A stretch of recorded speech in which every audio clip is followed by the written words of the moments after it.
영국의 권위 있는 금융 가문에서 한국인 사위를 시험하려다 오히려 크게 놀라 집안이 발칵 뒤집혔습니다.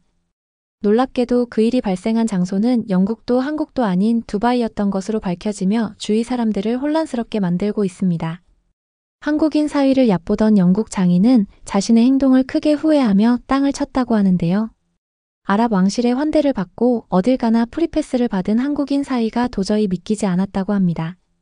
도대체 무슨 사연인지 확인해 보겠습니다. 안녕하세요. 저는 토머스 그린입니다.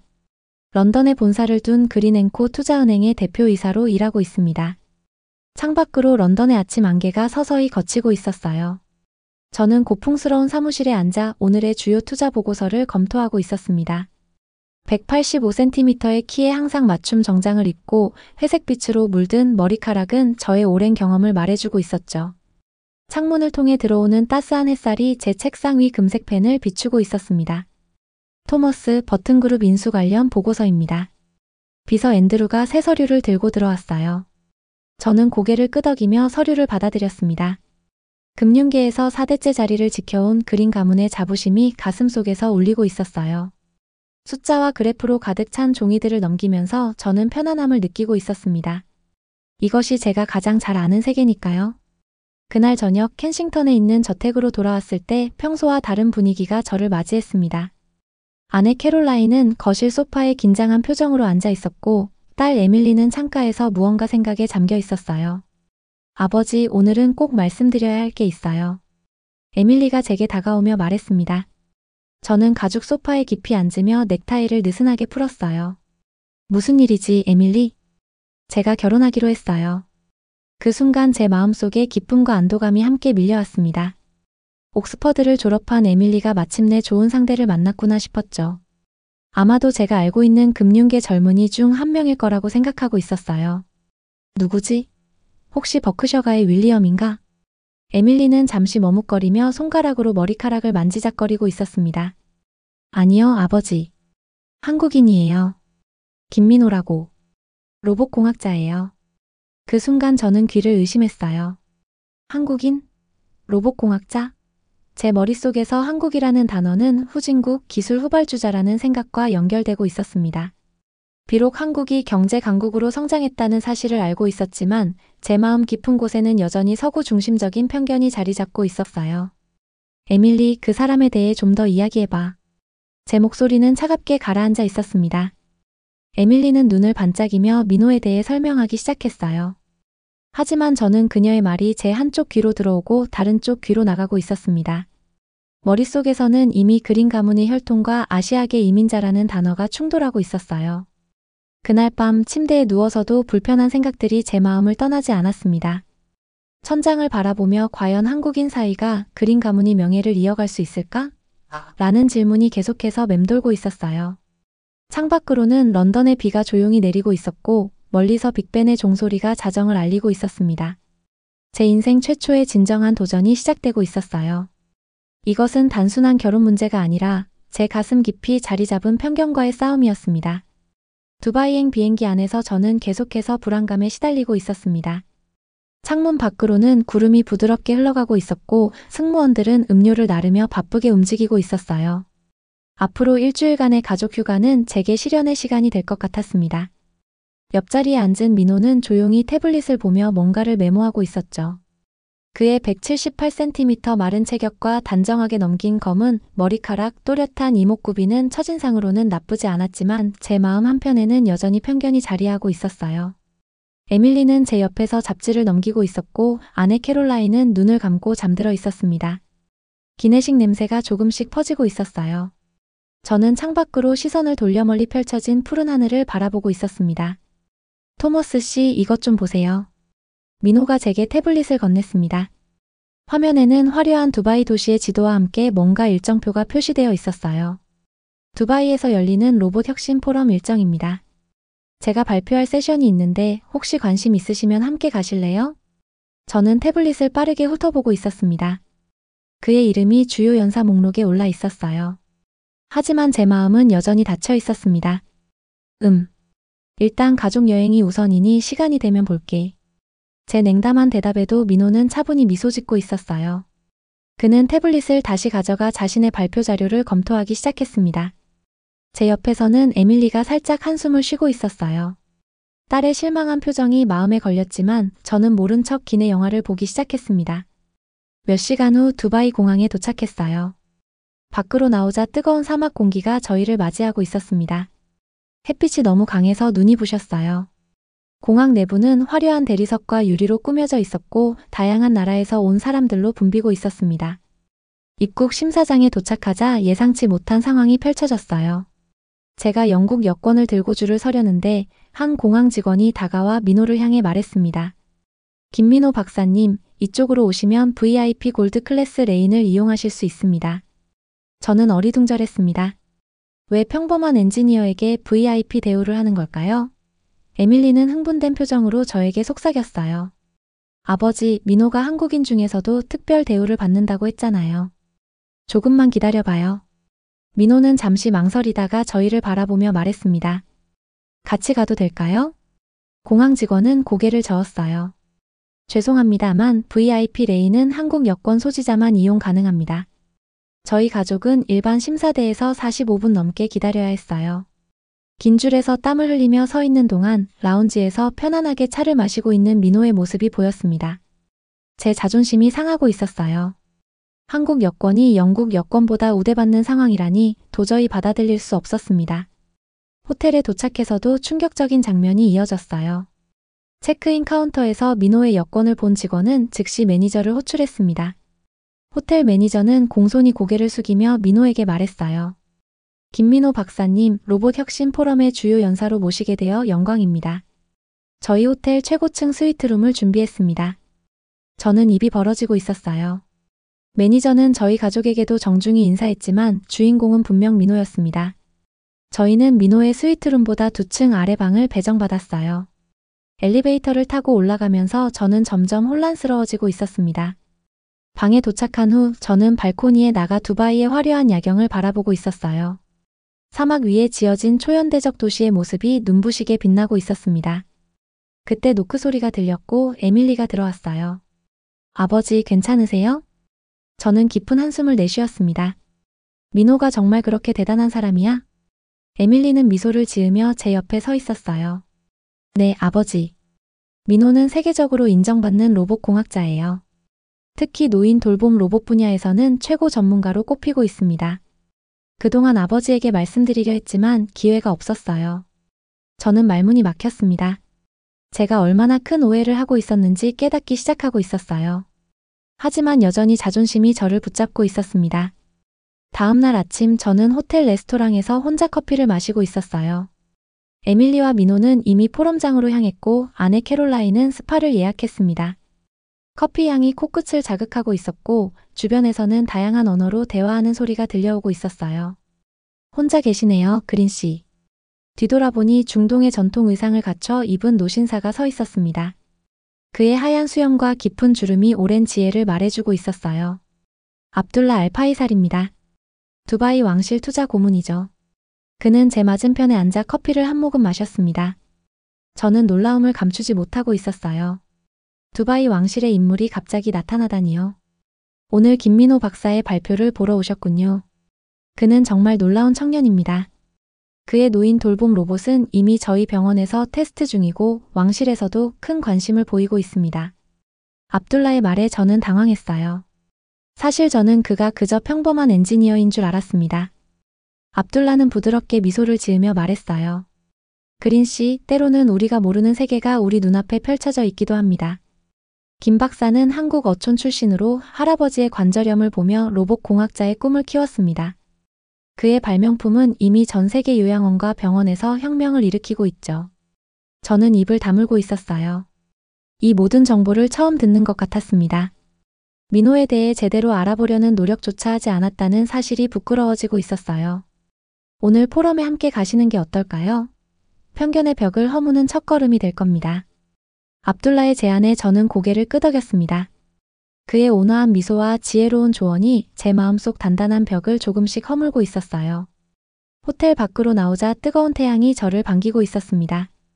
그 순간 저는 깨달았어요. 이것이 바로 모험으로의 부름이구나. 제가 알던 세계의 질서가 뒤집히는 경험을 하게 될 것이라는 예감이 들었습니다. 하지만 이제 저는 이 부름을 받아들일 준비가 되어 있었어요. 압둘라 왕실 고문과 함께 포럼장으로 들어서자 사람들로 북적이고 있었어요. 화려한 조명 아래 다양한 국적의 사람들이 모여 대화를 나누고 있었습니다. 로봇 모형들이 전시장 곳곳에 전시되어 있었고 최신 기술을 보여주는 화면들이 빛나고 있었어요. 김민호 박사의 발표는 메인홀에서 곧 시작됩니다. 압둘라의 안내에 따라 저는 넓은 홀로 들어갔습니다. 자리는 이미 거의 다 차 있었고 저는 뒷자리에 조용히 앉았어요. 무대 위에는 미래 돌봄 기술과 인간 존엄성이라는 제목이 큰 화면에 표시되어 있었습니다. 잠시 후 진행자가 나와 민호를 소개하고 있었어요. 오늘 우리는 노인 돌봄 로봇 분야의 세계적 권위자인 김민호 박사를 모셨습니다. 그의 혁신적인 기술은 이미 세계 여러 나라의 병원과 요양원에서 혁명을 일으키고 있습니다. 청중들이 뜨겁게 박수를 치는 가운데 민호가 무대에 올랐습니다. 그는 평소와 다르게 자신감이 넘치는 모습이었어요. 단정한 정장 차림에 밝은 미소를 짓고 있었습니다. 안녕하세요, 여러분. 오늘은 제가 개발한 노인 돌봄 로봇 케어봇에 대해 이야기하려 합니다. 민호의 발표가 시작되었고 저는 그의 말 한마디 한마디를 주의 깊게 듣고 있었어요. 그는 화면에 자신의 할아버지 사진을 보여주며 이야기를 이어갔습니다. 저의 할아버지는 한국의 작은 어촌에서 평생 어부로 살아오셨습니다. 관절염으로 몸을 움직이기 힘들어 하시는 모습을 보며 저는 어떻게 하면 노인들의 삶의 질을 높일 수 있을지 고민했습니다. 청중들은 민호의 이야기에 완전히 빠져들고 있었어요. 저 역시 그의 진심 어린 말투와 명확한 비전에 감동하고 있었습니다. 노인 돌봄 로봇의 핵심은 기술이 아니라 인간 존엄성의 회복입니다. 이 로봇들은 단순히 육체적 도움만 제공하는 것이 아니라 노인들의 정서적 안정과 삶의 질 향상에 기여합니다. 민호는 화면에 자신이 개발한 로봇의 영상을 보여주었어요. 부드러운 움직임으로 노인들에게 약을 전달하고 함께 대화하며 심지어 간단한 운동을 돕는 로봇의 모습이 펼쳐지고 있었습니다. 현재 두바이의 5개 병원에서 이 로봇들이 시범 운영 중이며 곧 중동 전역의 의료시설로 확대될 예정입니다. 발표가 끝나자 청중들은 기립박수를 보내고 있었어요. 그리고 제 놀라움은 더욱 커졌습니다. 두바이 왕자가 직접 무대로 올라와 민호와 악수를 나누는 모습을 보았기 때문입니다. 카메라 플래시가 터지고 기자들이 몰려들고 있었어요. 저는 그제서야 제 사위가 단순한 엔지니어가 아니라 세계적인 혁신가라는 사실을 완전히 인정할 수밖에 없었습니다. 제 가슴 속에서는 부끄러움과 함께 묘한 자부심이 일어나고 있었어요. 발표회가 끝난 후 저는 민호를 찾아 로비에서 기다리고 있었습니다. 그는 여러 사람들에게 둘러싸여 질문에 답하고 있었어요. 마침내 그가 저에게 다가왔을 때 저는 무슨 말을 해야 할지 몰라 어색하게 서 있었습니다. 토머스 씨, 와주셔서 감사합니다. 제 발표는 어떠셨나요? 민호의 얼굴에는 진심 어린 미소가 번지고 있었어요. 저는 깊은 숨을 내쉬며 말했습니다. 정말 놀라웠어요, 민호. 당신이 이렇게 대단한 일을 하고 있는지 몰랐습니다. 민호는 겸손하게 고개를 숙이고 있었어요. 아직 갈 길이 멉니다. 하지만 이 기술이 많은 노인들에게 도움이 될 거라고 믿습니다. 우리는 함께 호텔로 돌아가고 있었어요. 태양은 이제 서쪽으로 기울고 있었고 두바이의 높은 빌딩들은 황금빛으로 빛나고 있었습니다. 걸으면서 저는 민호에게 더 많은 질문을 하고 있었어요. 그의 영국, 꿈 그리고 에밀리를 만난 이야기까지. 처음으로 저는 진심으로 그를 알고 싶어졌습니다. 호텔에 도착하자 에밀리와 캐롤라인이 로비에서 우리를 기다리고 있었어요. 에밀리의 얼굴은 저와 민호가 함께 있는 모습을 보고 기쁨으로 빛나고 있었습니다. 내일은 사막 투어가 예약되어 있어요. 일출을 보는 아침 투어라 일찍 출발해야 한대요. 에밀리가 말했습니다. 저녁 식사를 하면서 우리 가족은 오랜만에 화기애애한 분위기를 만끽하고 있었어요. 민호는 자연스럽게 대화에 참여하며 때로는 재미있는 한국 이야기로 우리를 웃게 만들고 있었습니다. 호텔 방으로 돌아온 후 저는 발코니에 서서 밤하늘을 바라보고 있었어요. 사막의 밤하늘은 런던에서는 볼 수 없는 수많은 별들로 가득했습니다. 마치 제 마음속 편견의 장벽이 무너지며 새롭게 보이는 세상처럼 말이에요. 이제 저는 민호를 있는 그대로 바라볼 준비가 되어 있었습니다. 압둘라가 말한 것처럼 편견의 벽을 허무는 첫걸음을 내딛고 있었어요. 하지만 아직 저를 기다리고 있는 더 큰 시험이 있다는 것은 알지 못했습니다. 이른 아침 우리 가족은 사막 투어를 위해 호텔 로비에 모여 있었어요. 아직 해가 뜨기 전이라 바깥은 어둑어둑했지만 투어 가이드는 밝은 표정으로 우리를 맞이하고 있었습니다. 그는 전통 베두인족 복장을 하고 있었고 친절한 미소로 모든 것을 설명해주고 있었어요. 사막에서 일출을 보는 것은 정말 특별한 경험입니다. 마치 세상이 새롭게 태어나는 것을 보는 것과 같아요. 4명의 다른 관광객들과 함께 우리는 사륜구동 지프에 올라타고 있었습니다. 차량이 도시를 벗어나자 주변 풍경이 점점 바뀌고 있었어요. 화려한 고층 빌딩들이 사라지고 끝없이 펼쳐진 모래 언덕들이 나타나기 시작했습니다. 지금 우리는 루브 알할리 사막으로 향하고 있어요. 아라비아 반도에서 가장 큰 사막 중 하나죠. 가이드의 설명을 들으며 저는 창밖으로 펼쳐진 광활한 풍경에 감탄하고 있었어요. 붉은빛 모래가 달빛 아래서 은은하게 빛나고 있었습니다. 민호는 조용히 카메라로 사막의 모습을 담고 있었고 에밀리와 캐롤라인은 들뜬 표정으로 이야기를 나누고 있었어요. 약 30분 정도 달렸을 때 차량이 높은 모래 언덕 위에 멈췄습니다. 가이드는 우리에게 차에서 내려 일출을 감상할 준비를 하라고 했어요. 저는 서늘한 사막 공기를 깊게 들이마시고 있었습니다. 모래 위를 걸을 때마다 발이 푹푹 빠지는 느낌이 이상했지만 곧 적응하고 있었어요. 언덕 위에 도착하자 가이드가 담요를 펼치고 따뜻한 차를 준비하고 있었습니다. 우리 모두는 동쪽을 향해 앉아 해가 뜨기를 기다리고 있었어요. 하늘이 점점 밝아지며 보라색, 분홍색, 주황색으로 물들고 있었습니다. 그때였어요. 갑자기 바람이 세차게 불기 시작했습니다. 처음에는 가벼운 바람이었지만 순식간에 모래가 휘날리기 시작했어요. 가이드의 표정이 긴장으로 바뀌고 있었습니다. 모래 폭풍이 오고 있습니다. 빨리 차로 돌아가야 해요. 우리는 서둘러 언덕을 내려가고 있었어요. 모래가 점점 더 세게 날리며 시야를 가리고 있었습니다. 차에 도착했을 때에는 이미 주변이 모래 구름으로 뒤덮여 있었어요. 가이드는 서둘러 시동을 걸었지만 엔진에서 이상한 소리가 나고 있었습니다. 몇 번의 시도 끝에 엔진이 멈춰버렸어요. 그의 얼굴에는 걱정이 가득했습니다. 엔진에 모래가 들어간 것 같아요. 도움을 요청해야 합니다. 모래 폭풍은 점점 더 거세지고 있었고 차 안에서도 미세한 모래가 느껴지고 있었어요. 에밀리는 캐롤라인의 손을 잡고 있었고 가이드는 무전기로 본부에 연락을 시도하고 있었습니다. 하지만 신호가 잡히지 않고 있었어요.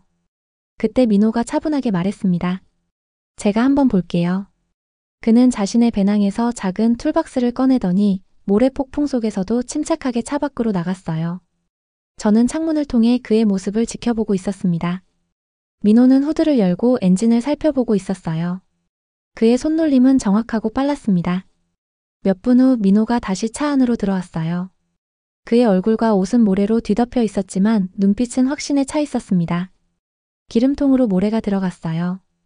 임시로 필터를 만들어 부착했으니 엔진을 다시 시동해 보세요. 가이드가 시동을 걸자 기적처럼 엔진이 다시 살아났어요.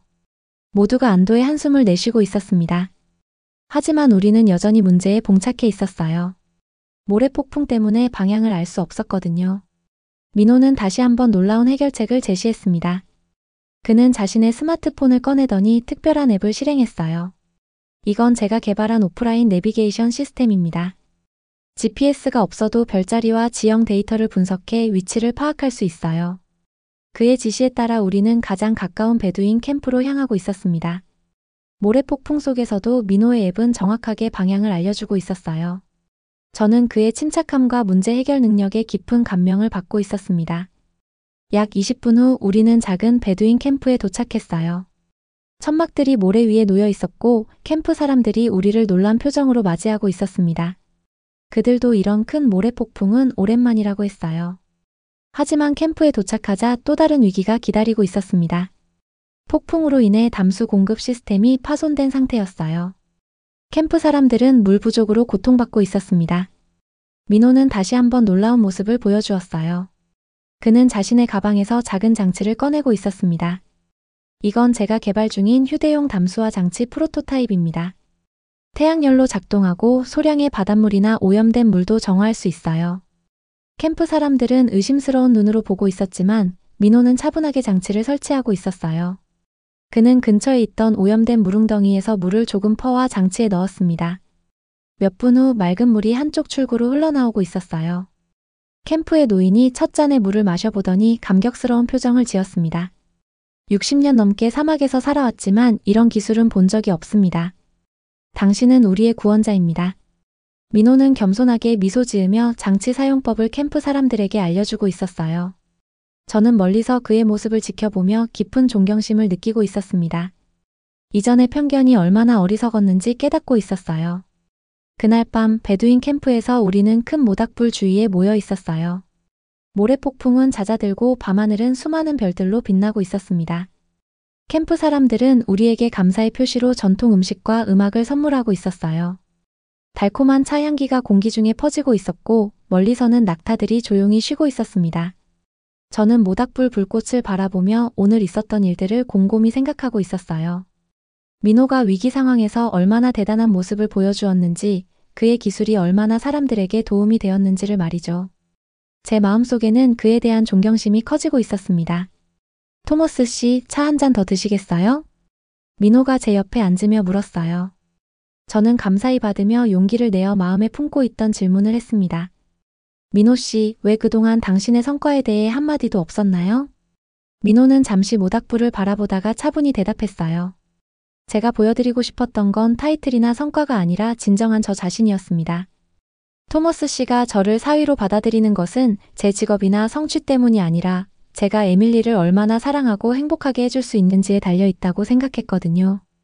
그의 말에 제 마음은 깊은 반성으로 가득 차고 있었어요. 얼마나 편협했던가요? 사람의 가치를 국적이나 배경으로 판단했던 저 자신이 부끄러워지고 있었습니다. 민호는 이어서 한국 어촌에서의 어린 시절 할아버지의 관절염을 보며 로봇 공학자의 꿈을 갖게 된 이야기를 들려주고 있었어요. 그의 진심 어린 이야기에 저는 완전히 빠져들고 있었습니다. 다음 날 아침 우리는 구조대의 도움으로 두바이 시내로 돌아왔어요. 호텔에 도착하자마자 프론트 데스크 직원이 급히 다가왔습니다. 그린 씨, 당신을 찾는 긴급 메시지가 있습니다. 런던에서 왔어요. 저는 불안한 마음으로 메시지를 확인하고 있었어요. 그것은 제 회사의 부사장이 보낸 것이었습니다. 토머스, 큰일입니다. 호주 경쟁사 블레이크 그룹이 우리 회사 지분 인수를 시도하고 있습니다. 48시간 내에 대응책을 마련해야 합니다. 저는 충격에 빠졌어요. 하필 이런 위기가 지금 찾아오다니요. 제 얼굴색이 변하는 것을 본 민호가 물었습니다. 무슨 일이세요, 아버님? 평소라면 회사 문제를 가족에게 이야기하지 않았겠지만 이번만큼은 달랐어요. 저는 상황을 설명했고 민호는 깊이 생각하더니 말했습니다. 제가 도울 수 있을 것 같아요. 제 연구 파트너 중에 싱가포르와 홍콩에 있는 투자자들이 있어요. 그들이 지원해준다면 적대적 인수를 막을 수 있을 겁니다. 민호는 즉시 행동에 나섰어요. 그는 호텔 비즈니스 센터에 가서 화상회의를 설정하고 있었습니다. 저는 그의 옆에 앉아 놀라운 광경을 지켜보고 있었어요. 민호는 아시아 전역의 주요 투자자들과 연락을 취하고 있었고 그들은 모두 그를 신뢰하고 존경하는 것 같았습니다. 몇 시간 동안의 회의 끝에 민호는 놀라운 소식을 전했어요. 아버님, 필요한 자금 확보가 가능할 것 같습니다. 싱가포르 투자그룹에서 즉시 5억 파운드를 투자하기로 했어요. 홍콩의 파트너들도 3억을 약속했고요. 저는 믿을 수 없는 마음으로 그를 바라보고 있었습니다. 민호의 국제적 명성과 네트워크가 없었다면 불가능했을 일이었어요. 그는 제 회사를 구하고 있었습니다. 두바이에서의 마지막 날, 우리는 호텔 라운지에서 귀국 준비를 하고 있었어요.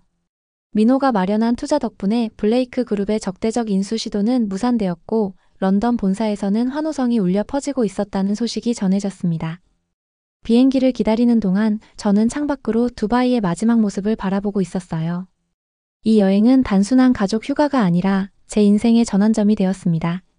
한국이라는 나라, 한국인인 사위, 그리고 제 자신의 편견에 대한 모든 생각이 바뀌었어요. 런던으로 돌아오는 비행기 안에서 저는 깊은 생각에 잠겨 있었습니다. 제 옆에서는 에밀리와 민호가 행복하게 대화를 나누고 있었고 캐롤라인은 책을 읽고 있었어요. 창밖으로는 구름 위로 떠오르는 아름다운 석양이 펼쳐지고 있었습니다. 귀국 후 첫 임원 회의에서 저는 놀라운 발표를 했어요. 오늘부터 우리 그린앤코는 아시아 시장 전담팀을 신설합니다. 특히 한국을 중심으로 한 기술 혁신 투자에 적극적으로 나설 계획입니다. 임원들은 놀란 표정으로 저를 바라보고 있었어요. 평소 보수적이고 전통을 중시하던 제가 갑자기 아시아 시장으로 눈을 돌리다니 예상치 못했을 테니까요. 또한 저 개인적으로는 한국어 수업을 시작했습니다. 앞으로 한국 문화와 비즈니스 관행을 깊이 이해하기 위해 노력할 것입니다. 집으로 돌아온 저녁, 에밀리와 민호가 저녁 식사를 위해 방문했어요. 식탁에는 한국 음식이 가득했고 저는 서툰 한국어로 인사를 건넸습니다. 안녕하세요, 민호 씨. 잘 지내셨어요? 민호와 에밀리의 놀란 표정이 제게는 가장 큰 보상이었어요. 제 인생의 여정은 편견의 벽을 넘어 이제 새로운 이해와 존중의 세계로 나아가고 있었습니다. 몇 개월 후 런던에서 열린 투자 포럼에서 저는 민호와 함께 한국과 유럽 기업 간 협업 사례를 발표했어요. 그 자리에서 저는 마지막 슬라이드에 이렇게 적었습니다. 가장 위대한 발견은 미지의 대륙이 아니라 우리 마음속에 자리 잡은 편견의 장벽을 무너뜨리는 것입니다.